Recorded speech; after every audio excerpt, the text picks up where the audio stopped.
तो दुर्वासा ऋषि अपनी एक माला उतारकर, जो उन्होंने पहनी हुई होती है, उसे उतारकर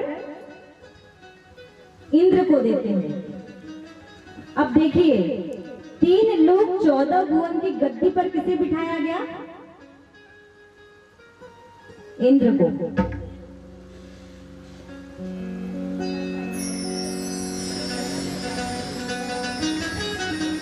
तो दुर्वासा ऋषि तो उन्हें वो माला देकर आगे चले जाते हैं, लेकिन कुछ समय पश्चात इंद्र क्या करते हैं?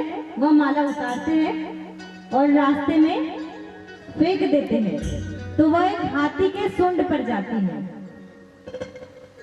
अब हाथी जब सूंड हिलाता है तो वह माला जो होती है वह नीचे गिर जाती है, गिरती है। अब यहाँ पर देखिए, इंद्र जब 3 लोग 14 भुवन की गद्दी पर विराजमान है, तो अहंकार आना तो स्वाभाविक सी बात है।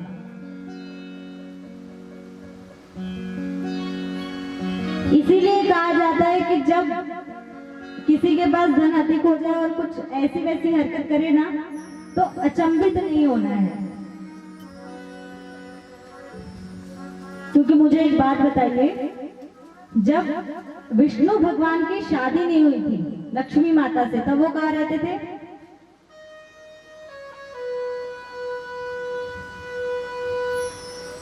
वैकुंठ।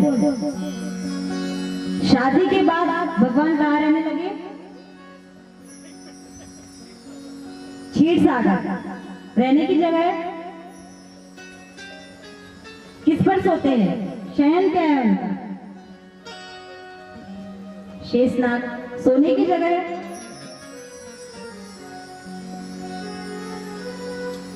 चलो हम और आप तो ठीक है, लेकिन जब भगवान की तारीफ की जाती है, भगवान की सुंदरता की बात की जाती है, तो सबसे पहले जो सुंदरता में सबसे पहले शब्द आता है तो क्या आता है? कि कमल जैसे नयन आता है।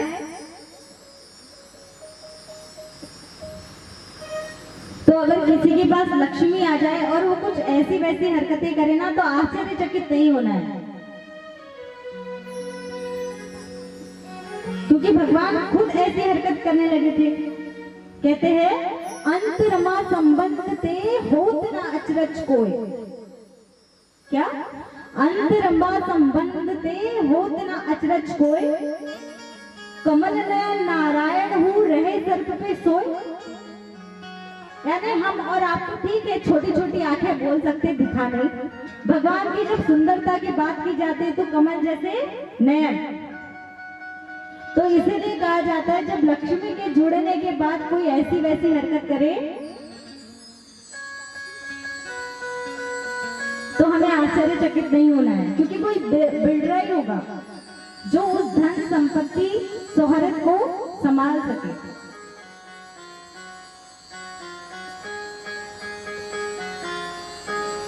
तो यहाँ पर जो इंद्र थे, उन्हें किस चीज का अहंकार था? 3 लोग 14 भुवन की गद्दी का। दुर्वासा ऋषि उसी रास्ते से वापस आते हैं तो उन्हें उनकी माला पड़ी हुई दिखती है जमीन पर। देखिए, जो दुर्वासा ऋषि है उन्हें सबसे अधिक क्रोध आता था। जब वह देखते हैं तो वह कहते हैं, वह माला उठाकर, कि जिस 3 लोग 14 भुवन की गद्दी का तुझे इतना अहंकार है, मैं तुझे श्राप देता हूं कि वो गद्दी तुझसे छीन जाए। अब यहाँ पर जो इंद्र है वो क्या हुआ? श्रापित हो गए।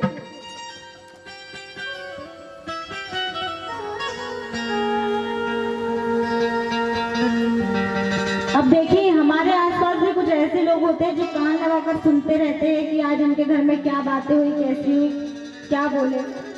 तो वहां पर भी जब भगवानों को श्राप बनते थे ना, तो दैत्यों के एक गुरु थे जो कान लगाकर सुनते रहते थे कि कब कौन से देव को श्राप मिला। तो दैत्यों के गुरु कौन थे? शुक्राचार्य, उन्हें पता चल गया कि जो इंद्र है अभी श्रापित है।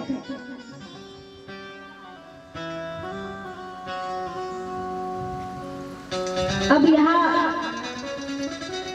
शुक्राचार्य जी दैत्यों से कहने लगे आक्रमण कर दो, देवता भी श्रापित है।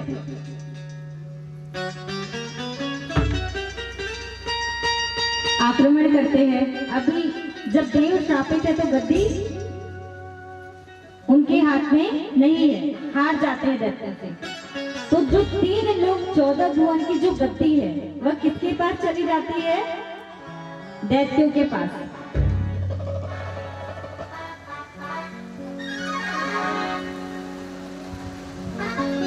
अब देवता भगवान के पास गए तो भगवान कहने लगे कुछ तो करना होगा। तो भगवान कहते हैं दैत्यों से कहो कि समुद्र मंथन करना है, क्योंकि सभी को ज्ञात था कि समुद्र मंथन न तो भगवान अकेले कर सकते हैं न दैत्य। जब समुद्र मंथन करना है तो दोनों को मिलकर करना होगा।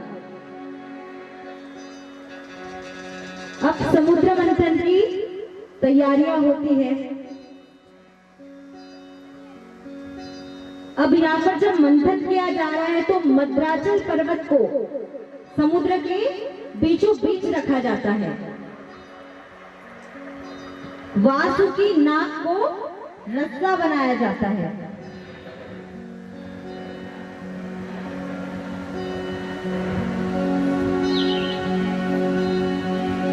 अब यहाँ पर भगवान कहते हैं देखिए, यह जो भगवान है उनमें बल भी है और बुद्धि भी है, लेकिन जो दैत्य है उनमें बल तो बहुत है लेकिन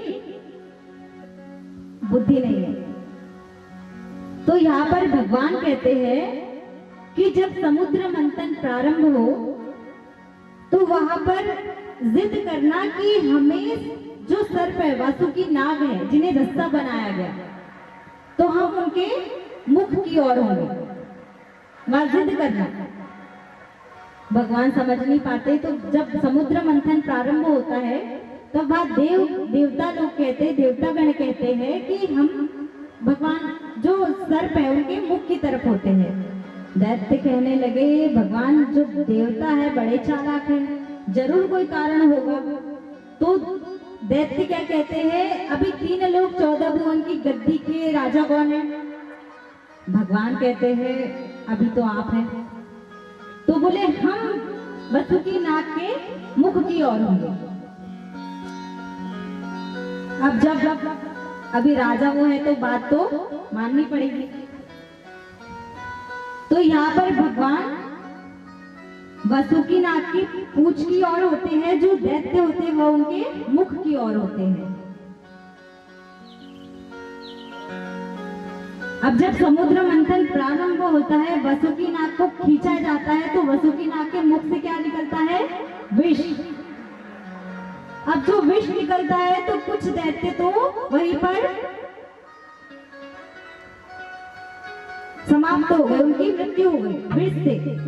अब समझ आया भगवान ने क्यों कहे थे कि मुख की इधर जिद करना, क्योंकि उन्हें ज्ञात था कि अगर मुख के इधर देवता गण रहेंगे तो उस विष से उनकी भी मृत्यु हो जाएगी, क्योंकि अभी किसी ने अमृत पान नहीं की। और समुद्र मंथन में से क्या निकलने वाला था? अमृत। अब जो कुछ दैत्य थे वह तो विष से वही उनकी मृत्यु हो गई।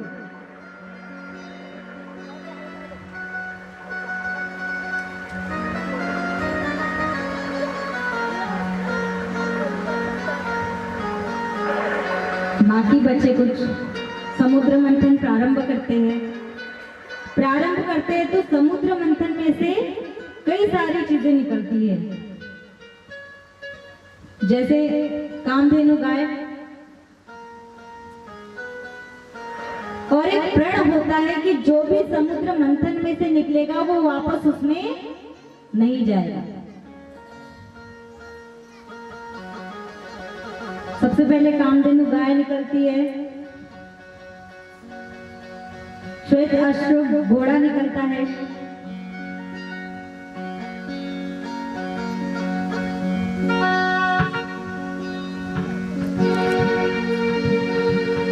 विष निकलता है।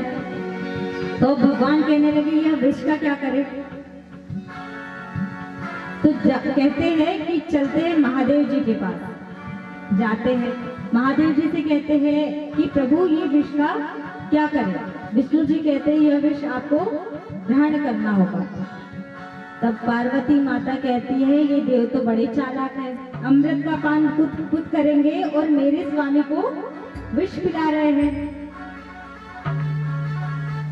पार्वती माता कहती है कि आपकी मृत्यु हो सकती है। तब महादेव जी कहते हैं कि अगर जग कल्याण में मृत्यु भी हो जाए तो कौन सा भय। माता कहने लगी ऐसे तो समझने वाले नहीं हैं। तब माता कहने लगी कि आपके शरीर में मेरा स्थान कहाँ है।